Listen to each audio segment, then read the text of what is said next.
Welcome to Best of Five, your weekly FGC talk show. My name is Steve. Her name is Sharpie.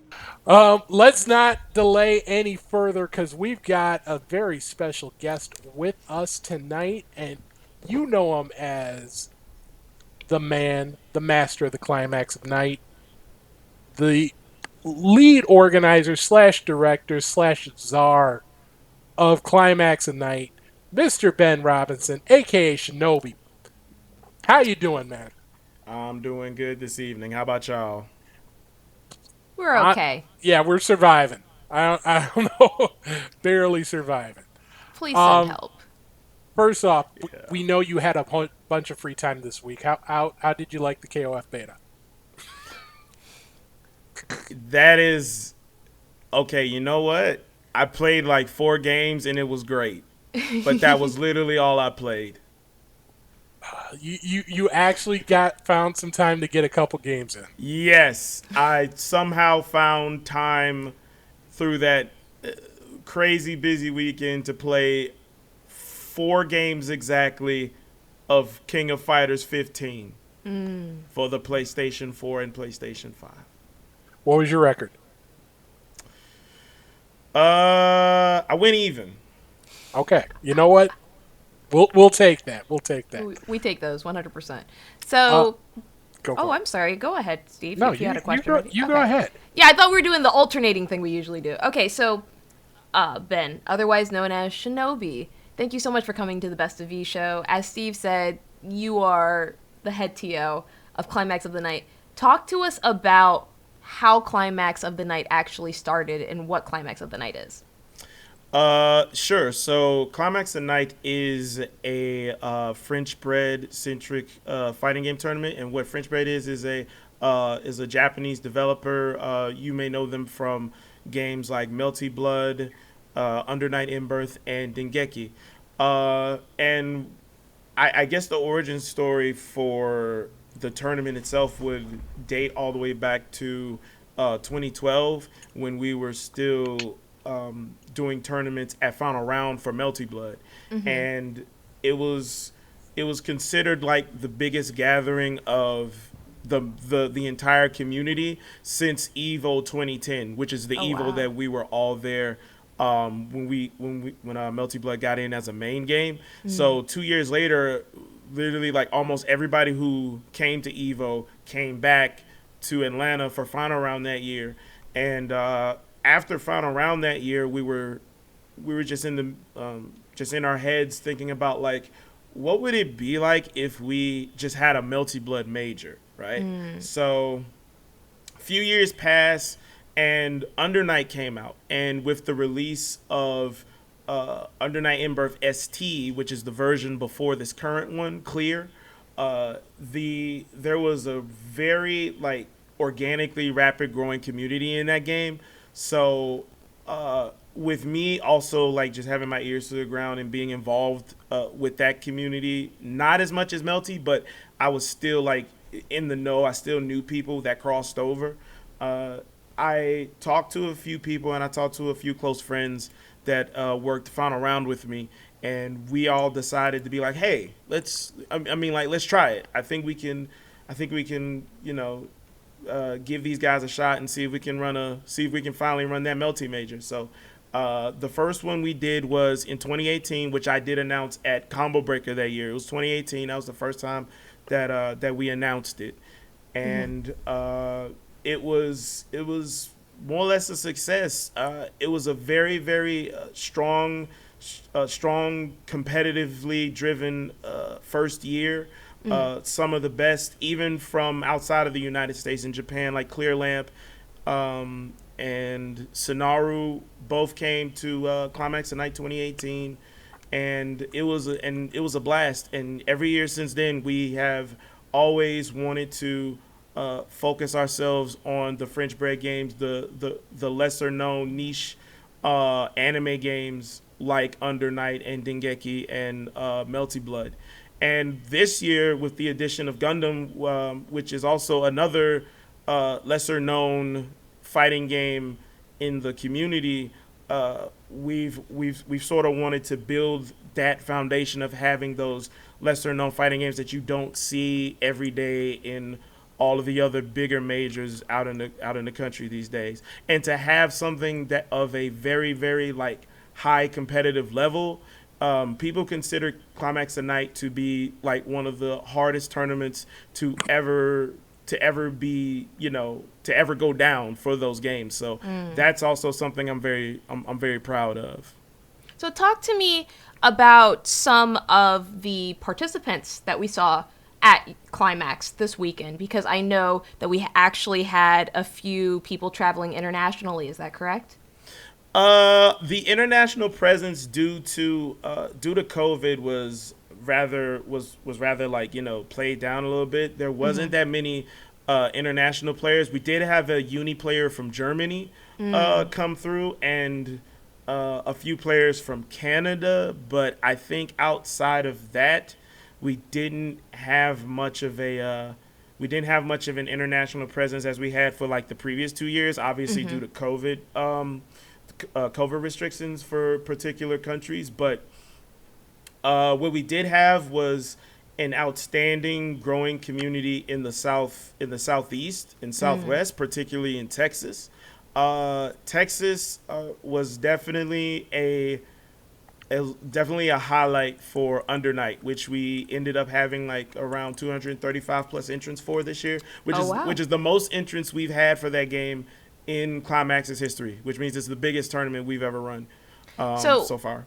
I want to kind of rewind a little bit here so I have the conversation, because obviously this past year has been so difficult for not just you but tournament organizers throughout the entire globe due to the COVID pandemic. Obviously, pre-registration closed almost immediately after you posted it. Talk to me about what it was like planning this event when the world is essentially kind of shut down and going through a pandemic.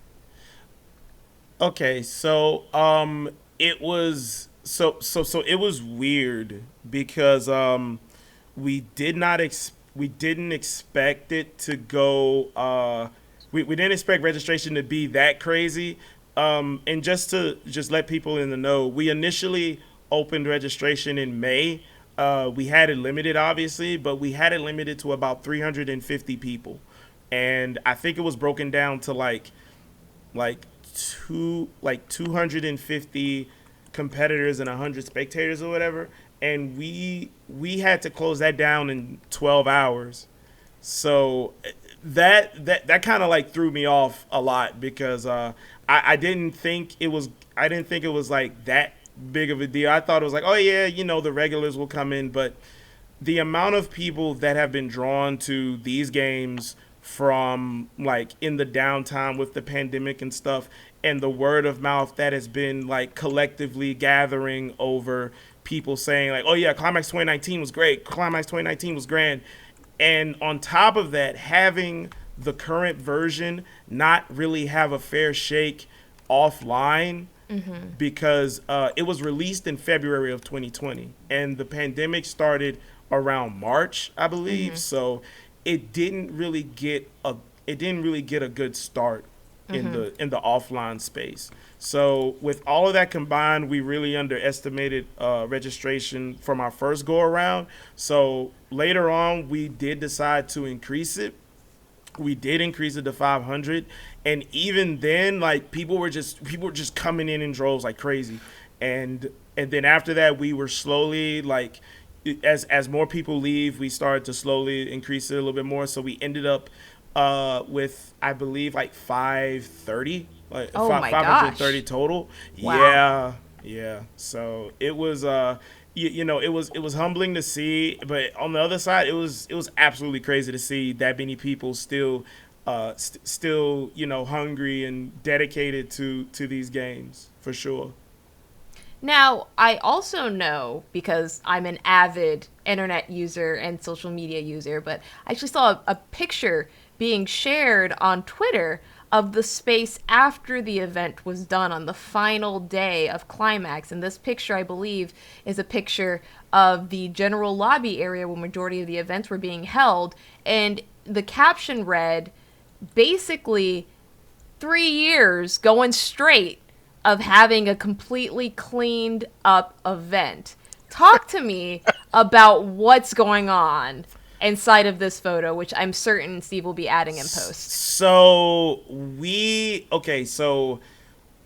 me and my staff are very adamant on keeping the space clean ourselves, and it's good to know that even the because we literally just can't be everywhere at the same time. We can't see people like putting something down on the floor and then like somebody has to pick it up or whatever.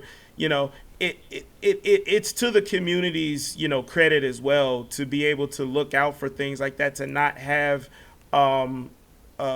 stuff near the setups, and not to have anything like too much clutter on the floor and stuff. We remind people like, be courteous, be respectful to the people's space that we're using for the weekend. Pick up after yourselves. We have, there's plenty of garbage cans everywhere. You can just pick something, just a little piece of trash up and throw it away. But it's just I didn't expect. Well, yeah, I honestly didn't expect it to be that clean. It's like, when you walk around and stuff, you don't see that much stuff on the floor. But then once you actually start putting everything together and like, packing stuff up, you get to really witness how much people care about the space that they were in that weekend. And I absolutely do not take that for granted. And it is definitely to the community's respect for following through and helping us out with that, because we do want to keep those spaces clean, not just for like staff and stuff, but for all of us. It just benefits everybody to just keep those spaces clean for sure. Now, your event is very unique because unlike other events, which are major events, you typically only, other major events aside the fighting game community, which have fighting games all throughout the FGC. I'm talking about Street Fighter, Tekken, Skullgirls, Killer Instinct. The most notable, obviously, that comes to mind is Combo Breaker. Your event was brought up with only French bread based games, which does tend to be the Melty, Under Night franchise in general here. But you've never shied away from adding other events that people happen to TO at the event. A very popular example that I would give for this year is you actually offered Gundam as well, obviously, and that's just because it seems to be a very popular game inside of your community. Do you have any advice for other people who feel as though possibly maybe their game is just not getting represented and would like to start up a local event themselves? I would tell people that you need to, well, first off, you need to just question to yourself, like, do you have enough people that are like not at your level but are driven to want to see a certain game prosper? Like if you and a few others have the same desire to see a game, just to at least have a congregation of players for that same reason, just come together and we'll just play for like a day or something. Like, we'll just rent out something and we'll just play for like a day or whatever. That's how I approached it. I just approached it as I wasn't trying to reach out for anyone else except for people who were playing the game at the time. Mm-hmm. I wasn't looking for anybody else. So for those who are struggling to find people, I would say just focus on the people that are just like you, like-minded, mm-hmm. like you, and are active in that game. And once more people come into that community, once more people start seeing your game anywhere you can bring it, like it's just like with Gundam, they brought the game anywhere and everywhere as possible. We only had one setup for that game. We could only afford one setup for that game. Mm-hmm. But I asked people I asked people I didn't know, if you're coming, if you can just help us out, give us a router or something, we can set it all up and you guys can just do whatever you want with it outside of tournament time, which was only for like maybe 2 or 3 hours. But outside of that, you guys can just use those setups and just play it and whatever. So I gave them the space to do that, and they over delivered. Like we ended up having 3 whole setups because obviously Gundam is like a huge of a game. It's like it takes 4 setups and 4 whole setups and a router, and you got to set up everybody's internet connection to like focus on the router and stuff. So it is definitely, credit to the community where it's due to make that game have that game run as a success. So all I have to say is find like-minded people for your game. Set up a space. It doesn't matter if it's only like 5 or 6 of you. You're gonna have a good time with it, I swear, because I did. Ben, thank you so much, obviously, for being here this evening. We super appreciate it. I know Steve had a couple of questions here, but I want to say, unfortunately, we're in a technical difficulty. Steve, any final thoughts? I just want to, just real quick, if you could clear up any misconception about being a TO that people have, what would it be? That we get paid. Speaking of which, do you still have that 200 you owe me? Oh no! Here we go again. Oh no! Oh no! This started boy. out as an interview. Now it's a debt collection. Now Because it's because I know you know my PayPal. All right, where can we people do not get paid? I just want to repeat that. So where can people find you? Where can people find out more about Night, Climax and Night, and when we going to hear about 2023 or 2022? All right. Yeah. So we do have a Twitter account. It's at Night's Climax. If you want to follow my boring personal, it's at SITKOSEP. That's my personal Twitter account. But if you want to know more about Climax, you can go there. We have a spread shop where you can buy a shirt.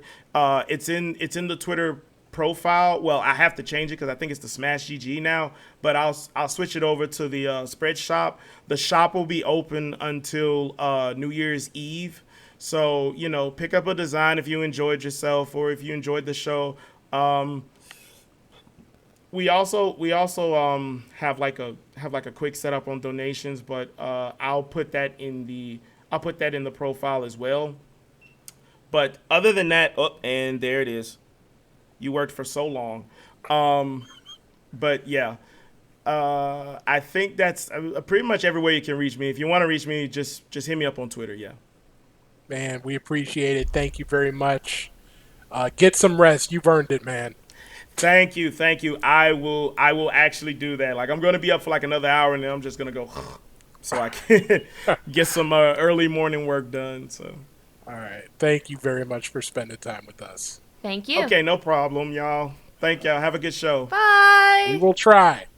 We always try. My PayPal is paypal.me/thepurplesharpie. I got you. Okay. Oh my god. Okay. Oh my god. Okay. Hey. As long as you got it. Oh man. All right. So I'll text it to him later. Don't worry, chat. Now, Steve, it's kind of crazy that you just were so beautifully able to recite all of that, because not only do I need you to recite that, my good friend, I also need you to give me the recap of all the events that happened this past week, if you would please. I will try. Capcom Pro Tour was back in action with the second Brazilian event of the season, and it was won by Robinho, who took it over Gust in the grand final. So Robinho is headed to Capcom Cup. Neguinho and Jaleje rounding out the top 4. Keeping things in the Street Fighter side of the world, we did have more action in the Japanese Street Fighter League, and the Good 8 squad, they're starting to run away with it. Another 4-0 win over Seoul Kumamoto to extend their lead atop the table to 9 points with 4 rounds remaining. But behind them, you've got 4 teams separated by just 1 point. Roto Z, Shinobiism, and Nagoya Oja all on 22. Gyogun on 21. So it is going to come down to the wire in Japan. On the U.S. side of things, it's getting tight there as well. It was the day of the reverse OCV as both Nordavin's Phenom and Bandits Mena RD pulled their teams back from 2-0 brinks to get 3-2 wins for their respective sides. So on the top of the standings, Nasser Esports at a 4-1 record. They lead the pack. UYU bringing up the rear at 1-4. Everyone else separated by a single game between 3-2 and 2-3. So still plenty to play for through the first 7 weeks of the season. Let's take a look at ArcRevo because we had the second ArcRevo Online qualifier in Europe. This one was focused on the Middle East. A familiar name for those of us who follow the Southwest U.S. scene in Street Fighter from back in the day. Latif. Yes, formerly Broken Tier, formerly Razor, current ArcRevo winner Latif getting the win over Slash. Latif qualifies for the EMEA finals. There you see MZA and Bumano rounding out the top 4 there. Switching things over to Tekken, we had the Central America Regional Final take place. Energy Marduk got the win there and the $3,000 first prize, taking it over Mexico's Divine Exorcist in that grand final. Tondox and Vian Psycho rounding out the top 4 there. The tournament whose organizer we just had on, Climax of Night, couple big French bread events, bunch of French bread events, but 2 in particular we're focusing on. Melty Blood was won by Scrot Vermillion with perhaps the best sponsor tag, Mom Heart. Skeleton and Akimi rounding out the podium there. The other big game that we're going to touch on was Under Night. Masoma getting the win there, but we got some quality names here in top 16 in the running for name of the week, because you got Masoma, you got Joya Biden in the runner-up spot. Silent and Nox rounding out the top 4. 5th was Blooming Lotus and Untold Melody. Rounding out the top 8 was 2GB Combo and Big Horny.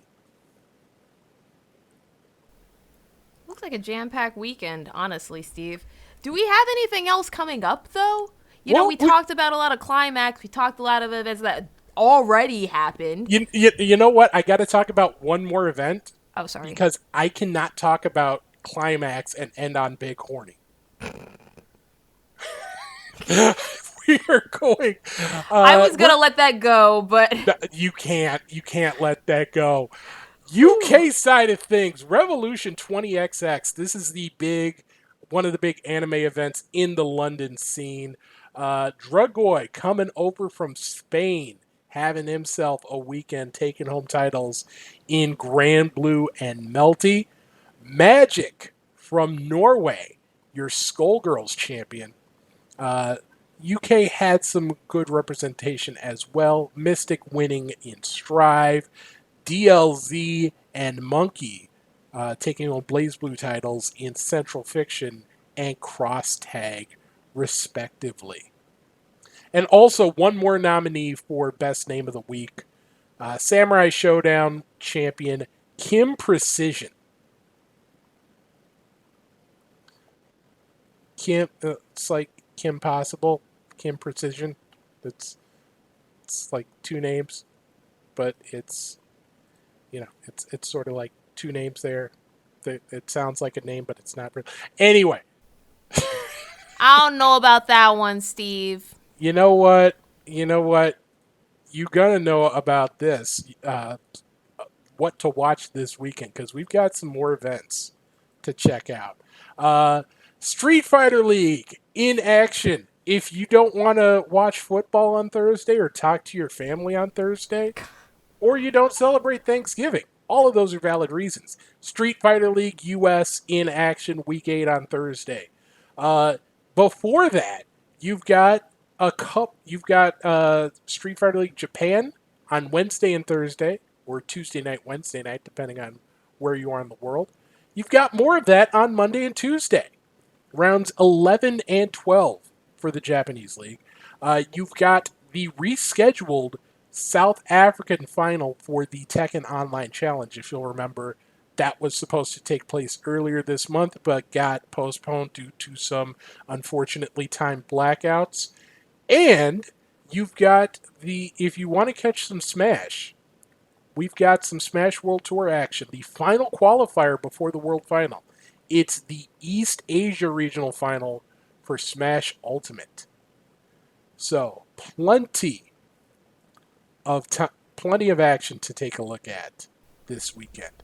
It's always a great time to play fighting games, Steve. It is. And you know what? We've got some new fighting games to check out.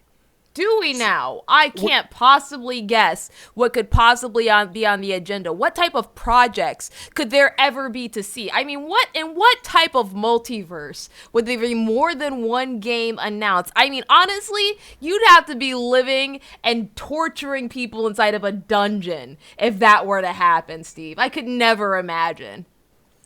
We've got so much to talk about. We can start in a number of different places. Let me go in the order I have it down. Let's check out some info about a new platform fighter. Hi, I'm Tony, the game director and co-founder here at Player First Games. We're here today to give you a first look at our new game, MultiVersus. This is MultiVersus. This is the rumored Warner Brothers platform fighter. So They have a lot in this trailer, Steve. And you know, it's kind of crazy because where am I at? I'm in la la la and it's stronger than Nickelodeon All Stars. La la la That's an L, Nickelodeon. shots fired. Thank you. I've been practicing for that bit. You see the jacket? I got the Steven Universe jacket and everything. I appreciate the effort. Talk to me though. What were your first thoughts when you saw this? Kind of like it's been rumored, but you know, to see. Yeah, I don't trust leakers. I don't, and I'll just first and foremost say, it was really wrong for anybody to leak it because it kind of took away from the fanfare of this trailer, to be very honest, and that really sucks because you can tell they were working really, really hard on this project. It looks beautiful. I absolutely love the fact that every single character is voiced. I absolutely love the animation of every single person inside of this game. I kind of have to like physically play it before I feel a little bit more comfortable about some of those mechanics. Cause I'm gonna be real with you. I was watching some of that game footage and I was like, ooh, that seems kind of crazy, right? I was like, I wonder how that scales. There was a certain point where I saw like Superman freezing Batman. And I was like, wait, he could just do that? I was like, how does that work? You know, like I was very astounded and surprised by how beautiful everything and how coherent everything looked inside of the game. There's just so much going on in it, and I feel like there's gonna be so much fertile ground in the platform fighting universe now with this game in addition, because I know I just said it, but Nickelodeon All-Stars Brawl was not everything that we thought it would be. You know, most importantly, there are no character voices in there. When you get a hit or something inside of that game, it doesn't really show from that character, you know? We saw inside of the trailer, and the developers made a point to let us know that every single character in this game is going to be voiced. Every single one's going to have like that original classic voice. And I think they even said that, like, who did they say? They said they brought back one of the Batman voice actors. They brought back Matthew Lillard, the voice of Shaggy. They announced Garnet is actually going to be Estelle. That's huge news. That means there's continuity throughout everything. I'm sorry, Kevin Conroy is Batman. So it's going to be really, really enjoyable to see and play and watch, honestly. It does feel like they specifically included that as a bit of a dunk on Nickelodeon. Yeah. Just to say, hey, that thing that everyone was talking about missing in that game, hey, we got it. But there's that aspect of it that the trailer, the gameplay in the trailer did look slow, but it looked like it was slow because it was in slow motion. Yeah. Like they were trying to show off what these characters were doing and make sure that nothing got missed. The other real interesting point that I took out of this was it seems like the emphasis is going to be on doubles. Like 2v2. I did notice that they did state very specifically that 2v2 was going to be a very important game mode. I noticed that as well. Now, I was I will say this just for the record, it didn't necessarily seem slow to me. I've played platform fighters before, most specifically like Super Smash Bros. 4 and Ultimate, and that seemed to be the same pace as those games run, which is a little bit slower than traditional fighting games, but that's just the pace. I did notice that they focused on 2v2s inside of a lot of these examples, and the developer did say that it seemed like they were trying to focus on 2v2s, but 1v1 situations or solo situations are still available. So I'm just interested to see how that impacts how the game runs, because I would love to see an amazing like competitive 2v2 platform fighter inside of the fighting game space, and I would love to see that competitively. I think it would add such rush to the different abilities and the way that different moves are basically set, in addition to the meta, because whenever one character comes out, everything would change, not just like a couple of matchups. Every single matchup changes because of the synergy. That's, I think, awesome. They introduced a leveling system inside of that trailer. They introduced like emotes and stuff. I'm just super duper excited about everything that they have to tell us about this game. It is free to play. So that's going to be a very interesting thing to see play out. Like you said, we've seen with the focus on doubles, we obviously see that at Smash tournaments.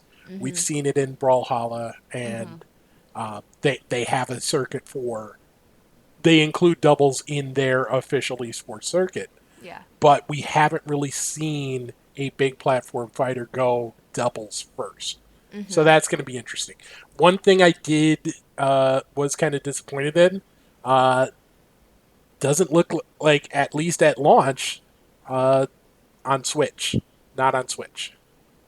Oh, Nintendo Switch? Yes. I don't disagree with that decision, though, because as someone who works with a lot of developers, I understand that when you do balance patches, it's a little bit harder to go through and balancing it specifically for Switch hardware. In addition, I didn't necessarily agree with the decision to put Dragon Ball FighterZ on Switch, because I don't think the actual Switch hardware can handle games to that level, To be honest with you, I was really happy to see it on next-gen console, because this game does appear to require a lot of resources. It looks very pretty, and whenever something looks very pretty, that always means there's a lot going on in the background underneath the hood, and I think that it'll be able to do it justice on the next generation consoles.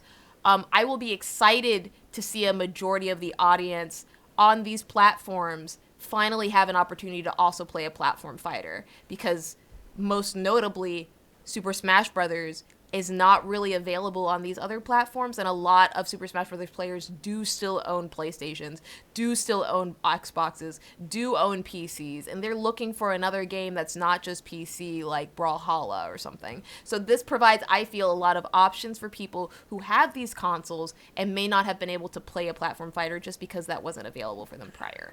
There's a lot. we could have a whole conversation on just this game, Mm-hmm. but we have to move on Of course. because there's more.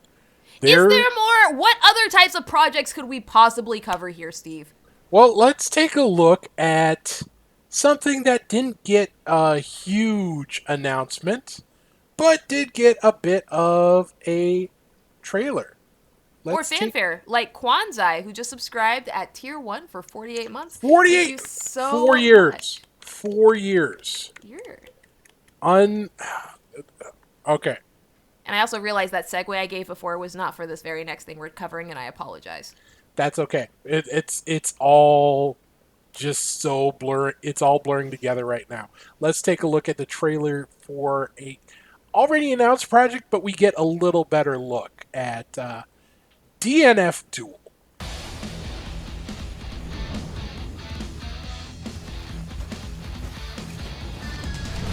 It looks so pretty. Oh my gosh. And I had to time it to make sure I didn't say it looks so pretty while her butt was on screen, because then people would think that I'm talking about that. No, I'm talking about the game as a whole. I'm sorry, I'm probably a little bit behind you because I'm watching the trailer from the stream, but That's okay. Who is next? That so man, I have no idea what to think about DNF Duel because I'm not a DNF fan. So this is I look at this solely as a fighting game player. But it looks very much in the vein of obviously Guilty Gear, the obvious comparison, but also it sort of reminds me of BB Tag, not so much in the gameplay, but it just feels like it's a love letter to that franchise. Like it just looks so good from a visual standpoint. Gameplay it looks buck nutty. yes. Yeah, there was a scene with three people doing command grabs, it appeared as though, and though my heart was hurting, my eyes were visually feasting on the beautiful animation that we saw. I believe that they stated that it was actually 2.5 animation, which means basically that every single one of those is a 3D model that is then put inside of a 2D landscape, basically. So it really adds that depth that we see. And obviously, Guilty Gear Strive, Dragon Ball Fighters, both games that Arc System did work on. And I think that this has been a really good time to be a fan of fighting games and Arc System in general. They've had a very strong last 5 years. Like 3 years ago, they came out with Dragon Ball Fighters, and then they came out with Guilty Gear Strive, and now they're coming out with a Dungeons and Fighters RPG based fighting game. It's like it's such a great time to be a fighting game player, honestly. And it could get the push that Grand Blue was supposed to get. Having that big outside um, audience and bringing them into a fighting game world. Did Obviously, ArcSys and publish or work or develop Grand Blue? I feel like they did. I didn't. I no, no. Yeah, they did. They did. They did. I'm, So like I'm it's done. just been a really good strong 5 years for them, hasn't it? It's been yeah, but obviously with Grand Blue, they got hit with a whammy because that game came out and then the world shut down Yep. and all of their plans for having a tour and getting people to play the game at tournaments and having people watch them play and using that as an ad campaign, that all fell apart. So yeah, it hopefully that the DNF Duel won't suffer the same fate. um but that wasn't the only game we've got this week. What do you mean? Are there more games for us to look at? Honestly, Steve, I'm ready to just take the L and say I've seen all the games I can see for now. No, you're not taking the L on this one. You sure? You, I'm you're not taking the L? you're not taking the L because the L was shared with everybody.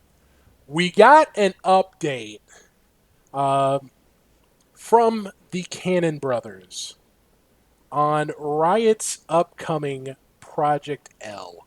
If this had dropped any other week, we would be spending a half hour talking about this. Genuinely, an entire half hour. I could spend more than a half hour. I just want to say they dropped this, I believe, on Saturday evening. Me and my fiance were actually finishing up watching the finale of Arcane for season 1. And then this news dropped, I think, like maybe 30 minutes before we were done watching it, or like 15 minutes or so, like halfway through the episode. I lost my mother freaking mind, Steve. The noises I made were not in any way, shape, or form human. It was ridiculous to see. And then when I saw it was a team fighter, I literally elbowed my fiance in the face. That's not a joke. I absolutely elbowed him in the face. This game looks so good, and the fact that it's a team fighting game, the fact that they have different levels of assists, the fact that they have some crazy Ari loops already in the game is the best thing I could have ever asked for, honestly. My friendship with Skullgirls is dead. I'm a Project L player now. I was a big fan, actually, of this segment right here, where they were talking about, basically keeping it accessible and kind of doing relatively easier inputs. I'm a big fan of that, especially since I believe they may be going through the free-to-play model, which we've seen from every single Riot game thus far. It would be really nice and also keep the game super easy for people to use and just come into, which I would love to see. I like how they use the same design as the characters from their Netflix show, Arcane. Everything is beautiful. Everything remains absolutely, I feel, absolutely true to who the characters are, and a lot of the movement reflected that as well.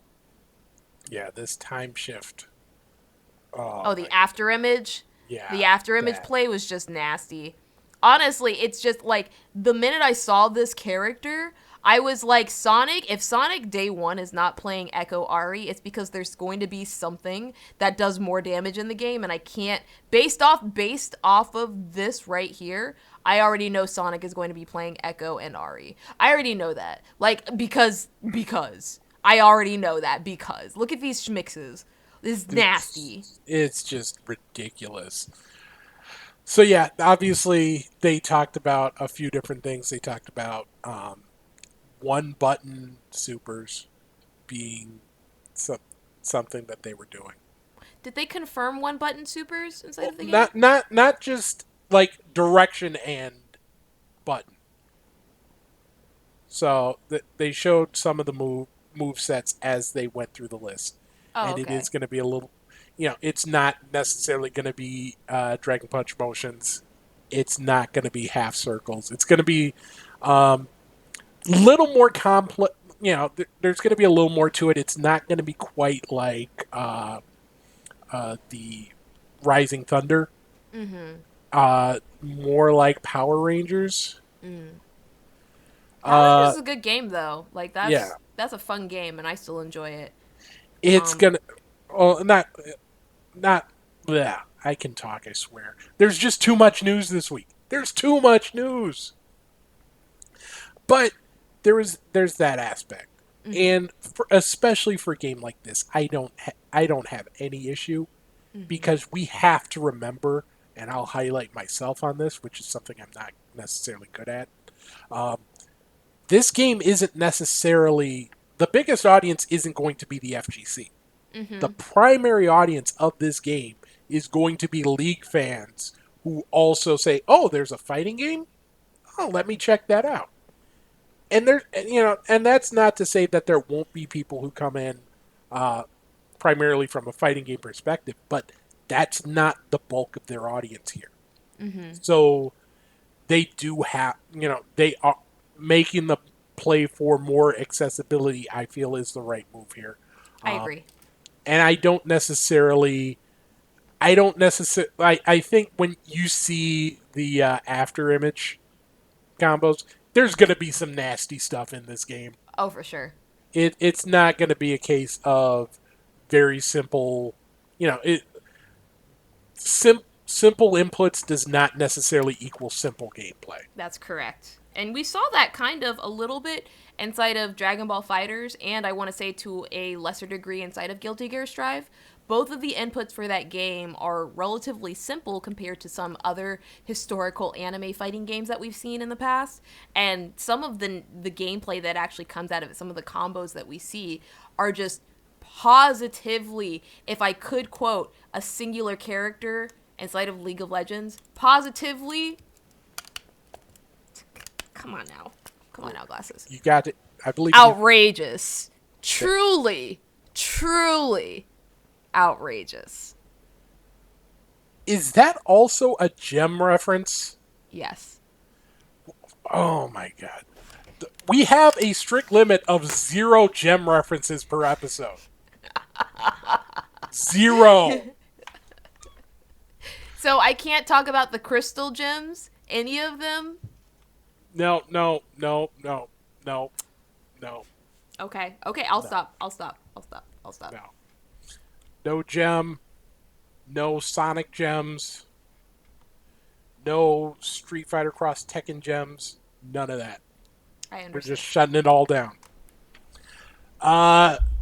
So they did talk about 2 other things in particular that I wanted to focus on. One, they really emphasized netcode in this. Yes, they had a whole slide dedicated to showcasing how netcode is going to be used. And for those of you who do not know, Tony and Tom Cannon both created GGPO, which is currently the system that most rollback netcode uses, and a version of that I believe was also used for Killer Instinct as well. So Killer Instinct, Skullgirls, Them's Fighting Herds, even the latest Melty Blood all use a version of this netcode. I believe Tony Cannon actually spoke regarding how that system is being used alongside Riot's native peer-to-peer system that they already use for League of Legends, Runeterra, and a couple of their other games in order to create and facilitate an even smoother connection for people online. The most notable example that they gave previously was that if there are 2 players, one with really good connection and one who then has a horrible connection at the end, only the horrible person with the terrible connection will suffer. The other person will not notice any connection issues whatsoever and will be able to play normally, which is honestly one of the best things that you could ask for. If someone's connection starts cutting out in the middle, i.e. someone rage quits, the person that still is inside of the game still experiences a normal connection. And that is, once again, one of the best things you could have asked for. If they can pull that off, that could be a game changer. 100%. That's a big if, though. Mm-hmm. Obviously, we got to see it in action. Now, I said it before, and I'll leave this as my final thoughts, but I am 100% behind this project, not because it's exclusively Riot doing it, but because of the people that are actually running this specific project, and that would be Tony and Tom Cannon, the previous owners and the current co-founders of EVO, in addition to being, I believe, some of the best organizers inside of the fighting game community to date. To see them personally working on a project to this level, when they say that they have it covered, I believe them 100%. And so I'm just genuinely very excited to see what their interpretation of a fantastic fighting game is, even if it's with Riot's IP. Bacon Extra in chat asked if there will be non-FGC players in top 8s. I don't see that right now. Not I don't right see away. that. Yeah, not for the very first tournament. I almost feel like there's no way, but I can definitely see it for future tournaments nearer the middle of the year that it is released. I don't see it for the very first tournament at all. Just because, to be very candid with you, there are a lot of fighting game players who don't have skill in League of Legends.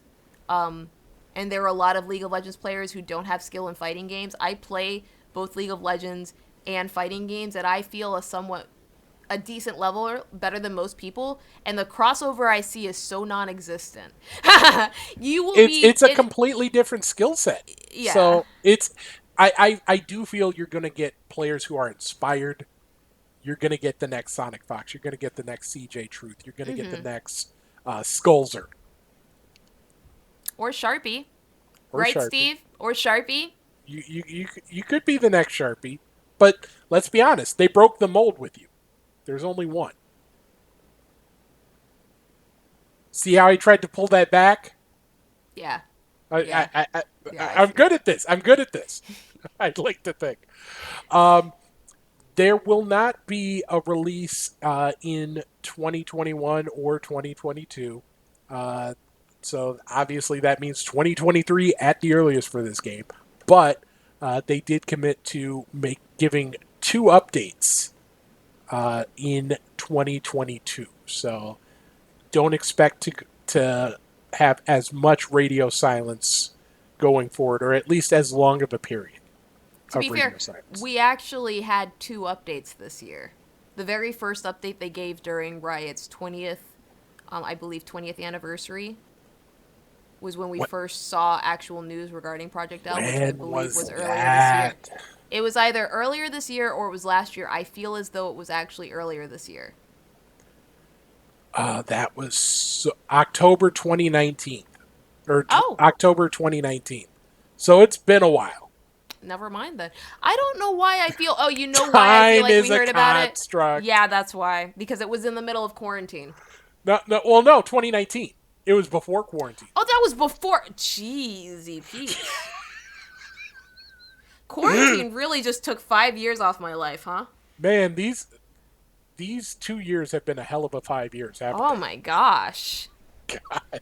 Well, Steve, we got through a massive amount of news just now, and I have to say, I am so incredibly heavily anticipating the next 2 years for fighting games right now.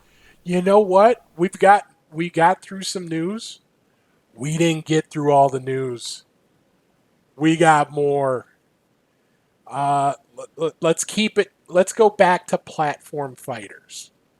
We've dabbled in Street Fighter. We've gone to platform fighters. We got to keep those worlds separate. We got to keep them Or separated. we got to keep them separated. Yeah, don't pay no mind. If you're only Or 18, you won't be doing any time. no, no, no. We've reached our limit of offspring. Oh, man. But we do have to keep them separated. Or do we? Okay, thank goodness. What is this? This. That's Ryu in What? Brawlhalla. Oh my gosh. Ryu's in every fighting game now, isn't he? He's the new Terry Bogard. And Chun-Li is in this game. Ooh. Which means, since she has alternate colors, this game has a Chundle.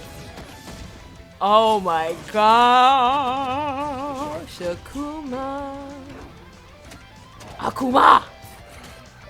So if you did not get a chance to catch this, these characters are out now in Brawlhalla. If you check the Brawlhalla Twitch channel, they did have a special exhibition with some of the top players using these characters. They are out now, so definitely check that out if you are a Brawlhalla fan. And if you're not, you can become a Brawlhalla fan. You can Free to always play. become a Brawlhalla fan. Fantastic game, free to play. One of my favorite commentators of all time does work inside of that community. Ajax_HQ. Check him out. Brawlhalla is a fantastic community, and I'm really happy that they're still seeing success and growth today. And you know what else? What else, Steve? It has Don't a tell me there's Chundle. more. No. It has what? It has a Chundle. Steve, I did not get my hair done today just for you to say the word Chundle to me 3 times. Chundle. Chat, thank you so much for watching Best of V Show. No, we've got more news. I am the Purple Sharpie. We've got more news. I'm pulling it back. See, I'm good at this. I'm pulling it back.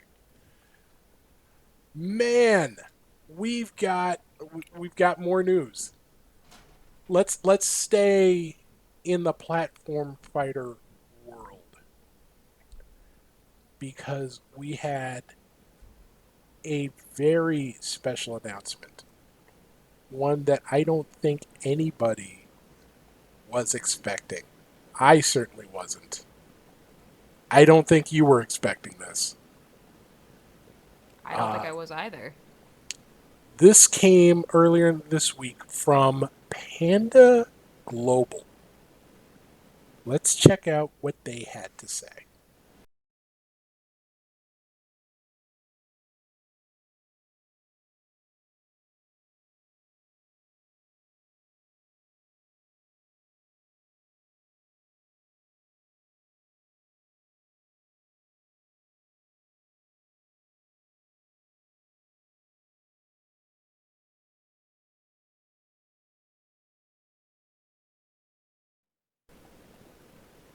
That is a thing.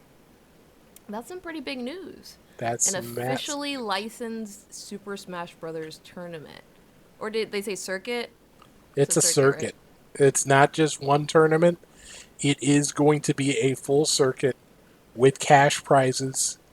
Uh, the quantity of those prizes is to be announced. More details are coming soon, but uh, there's so much that surprised me about this. One, it that it exists at all, Definitely a feat. Definitely a feat. because Nintendo tends to treat competitive Smash like that weird uncle that you don't talk about. You see them at Thanksgiving and Christmas, and then you kind of just avoid them the rest of the year. That they have done such a thorough job of keeping that game at arm's length.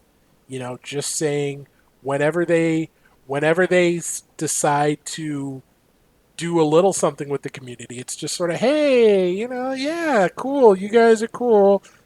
Keep doing your thing over there. We'll be here in the mainstream. You just do your thing over there. But now you're talking about the biggest thing for me is that it's not just Ultimate. It's not just the latest game in the series. It's Melee too. It's a game they don't sell anymore. Well, that's not a large surprise to me, to be very honest with you, Steve. While the announcement is surprising, it's not a surprise to me that this has kind of happened. They just announced the end of Super Smash Brothers in general, like the entire franchise. They are no longer going to be creating IPs with this franchise in the immediate future. It makes sense to me that they're starting now to offer licensing to official and officiate tournaments in an official capacity in order to breathe life into a game that they've already sold. This now becomes active marketing in order to ensure that the game has a legacy. You see what I'm saying? Instead of whereas previously, I feel as though a lot of the concern that Nintendo may have had revolving around actively participating in tournaments would be that it would affect the way that sales would be for the newest character or the newest game version. I feel as though now with the ending of Super Smash Brothers and the entire franchise as a whole, they no longer have to worry about that, and they now get to reap the rewards of officiating and being like, well, we weren't touching them anymore, but now we are. So now if you want to do it, we know everything about this company, and very possibly they're paying us money, we're getting this and this and that. So it's totally fine.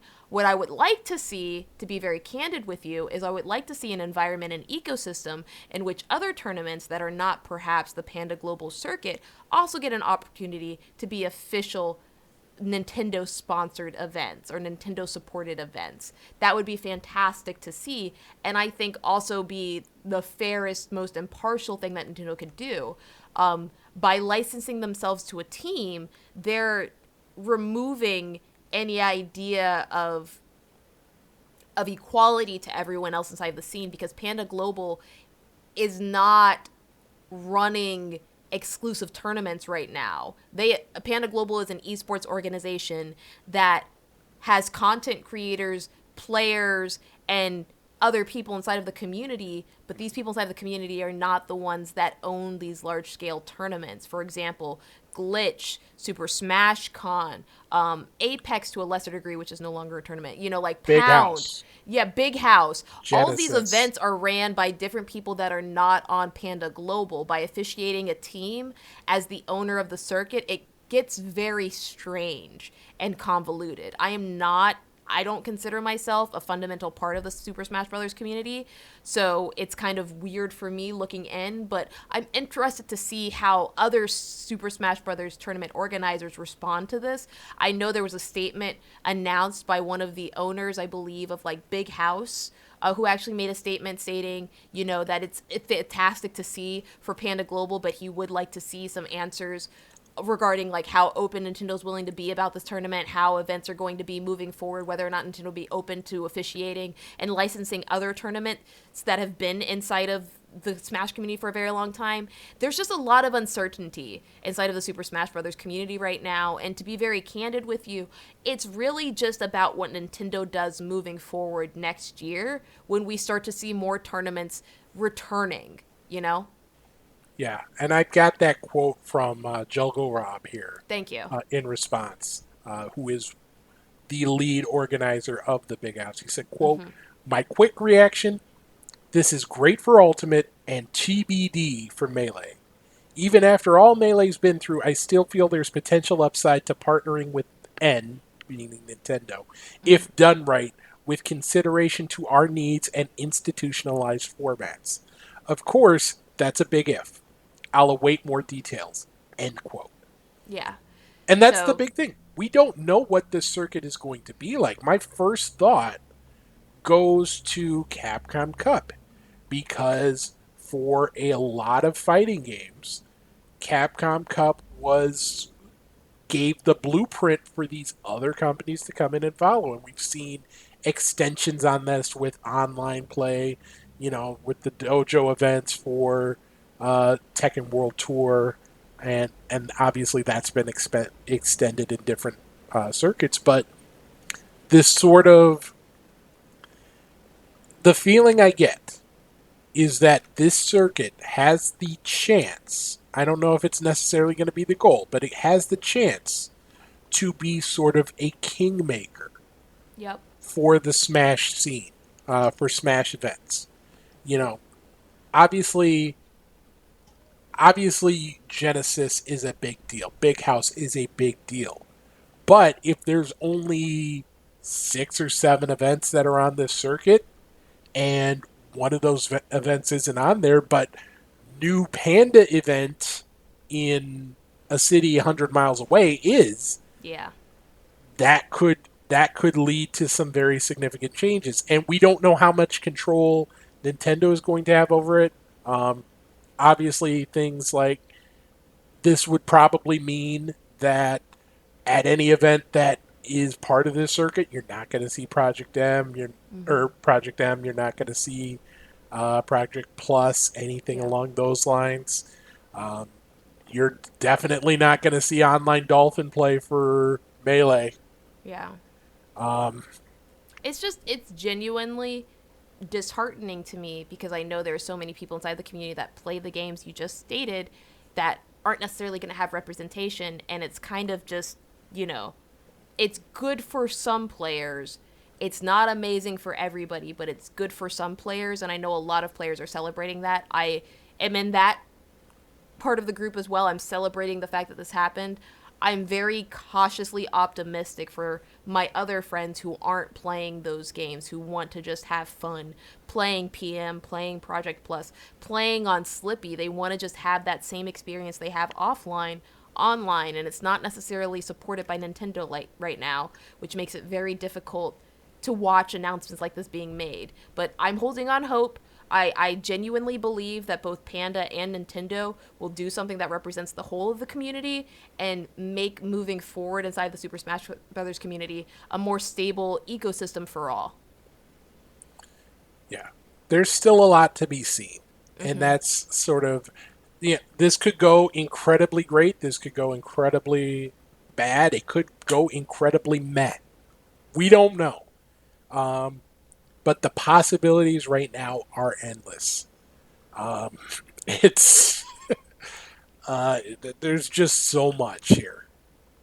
Uh, we've only got a few minutes, so we're probably going to have to hold off on our deep dive into the Street Fighter the final Street Fighter character, Luke, aka Luke Paul. Yeah, they did drop that like literally an hour before we went live. Y'all, we had so Looks much news this nasty. week.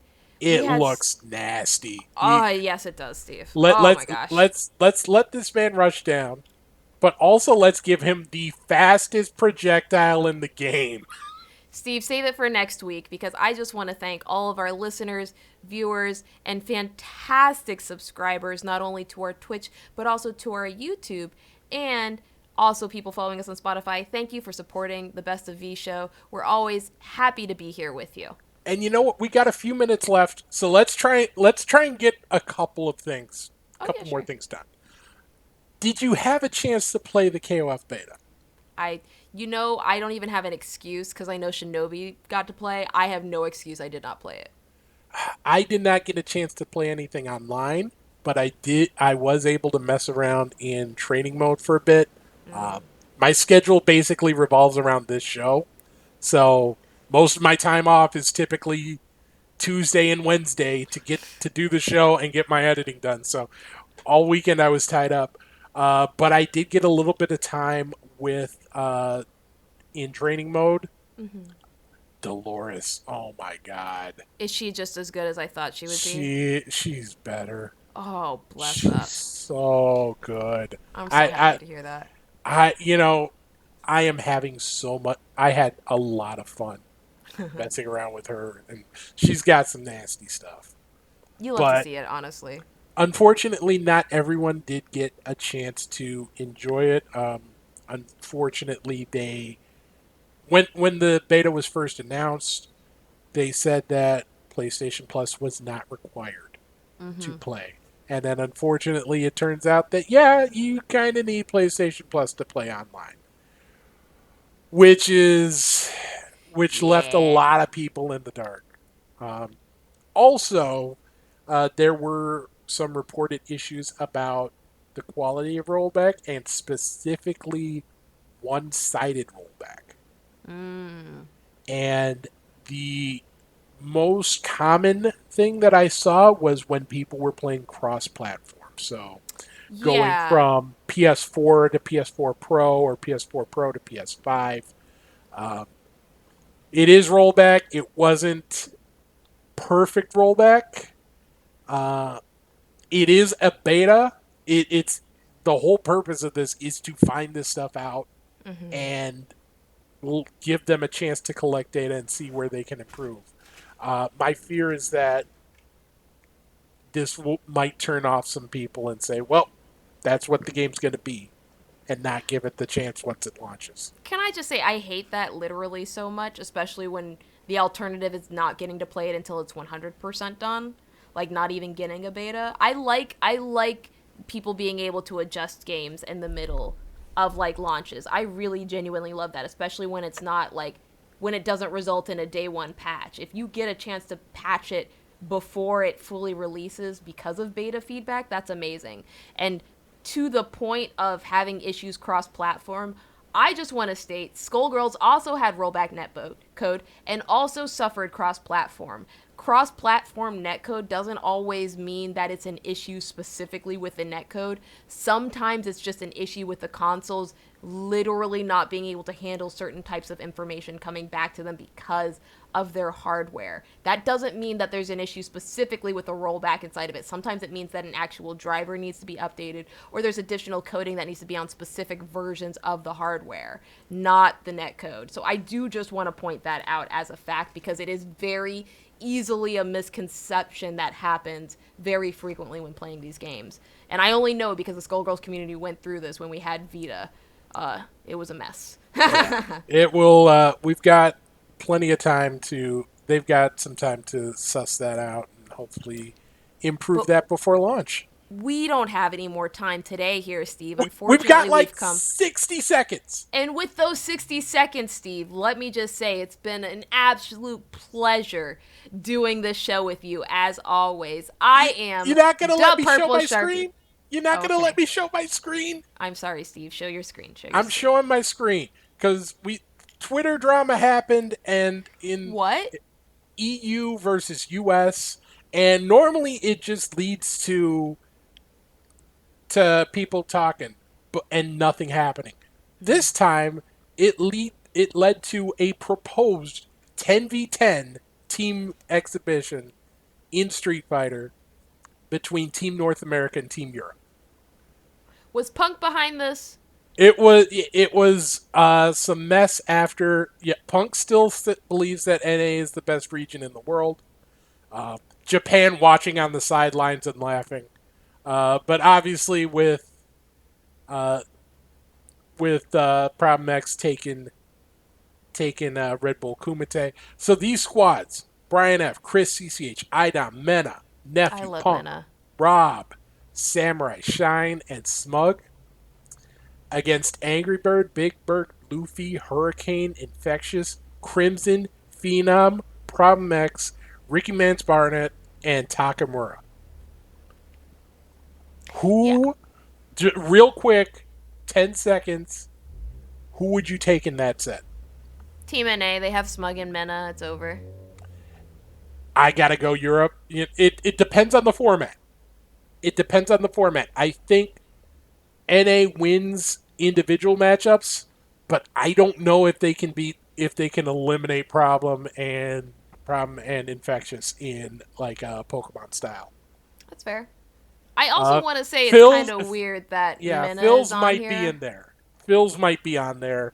JB is also proposed as an alternate for Mena, depending on if he can get on the squad or not. But sorry, go ahead. Yeah, because Mena's Dominican. Yeah, but Europe gets the birds. Yeah, that's why I was like, it's kind of weird, but I get it. So I still like NA over it. Like whenever I see Mena on a team, I automatically root for that team. That's just how it goes. Like Mena is probably one of my favorite Street Fighter players of all time. Like Mena is just he's a personality and he's funny. Smug is also very funny. Those are the two like Street Fighter players I root for, and they're both on the same team in this instance. I haven't seen them in a Kumite before, so like immediately I see Smug, I see Mena RD, I'm like, oh, Team NA for me. Haha, Team NA for me. You really made me bust out the beep sound effect for one line this Yeah. episode. Yeah. Dang you. Dang you, dang you. We're done. Good Steve. Oh my god, you're just milking it. All right. We're out of time. We're not out of news, but we are out of time. Thank you to everyone for joining us. Thank you to Shinobi for joining us and spending some time with us after, a long ass weekend. Thank you to you, Sharpie, for making this show as awesome as you do. Once again, we will be uploading this to YouTube, Spotify, SoundCloud, all of the traditional podcast platforms at our normal time. For me, Sharpie, who's over on that side, say your thing, I'll say mine. Every real podcast understand that Indigenous Day and the celebration of Native people is more important than Thanksgiving. Happy what she said, Canada.